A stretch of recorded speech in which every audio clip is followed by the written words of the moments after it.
Are you desperate for an answer from God, but seem to not be getting an answer? Welcome to the Daily Devo. I'm Vince Miller. This week we are in 1 Samuel chapter 16. I've titled this chapter, God's Criteria for Choosing Leaders. In yesterday's devotional and text, we discovered that Samuel's obedience, despite his fear and grief, revealed God's story and plan in this little town known as Bethlehem. And today we're going to see that process in David's anointing as Samuel prepares to choose one of the sons of Jesse. Listen to the text in verses 6 through 11. It reads, "When they came, that Samuel, looked on Eliab and thought, 'Surely the Lord's anointed is before him.' But the Lord said to Samuel, 'Do not look on his appearance or on the height of his stature, because I have rejected him. For the Lord does not see as man sees. Man looks on the outward appearance, but the Lord looks on the heart.'" And there is our key verse for this chapter. "Then Jesse called Abinadab and made him pass before Samuel, and he said, 'Neither has the Lord chosen this one.' Then Jesse made Shammah pass, and he said, 'Neither has the Lord chosen this one.' And Jesse made 7 of his sons pass before Samuel. And Samuel said to Jesse, 'The Lord has not chosen these.'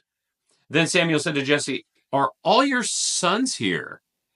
And he said, 'There remains yet the youngest, but behold, he's keeping the sheep.' And Samuel said to Jesse, 'Send and get him, for we will not sit down until he comes here.'"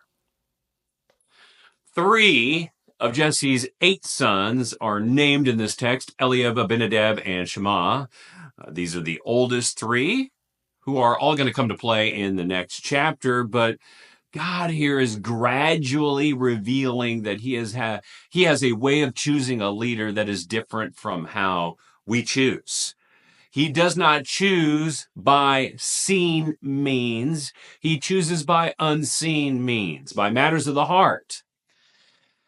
You know, when we await God's decisions, we often have to come to terms with how God chooses and reveals his choices.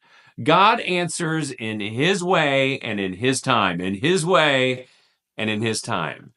And we don't always like this because we're forced to stand and wait.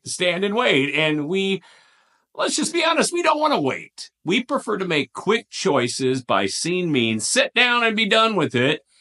And when God doesn't do it our way and our time, well, we get a little irritated with God.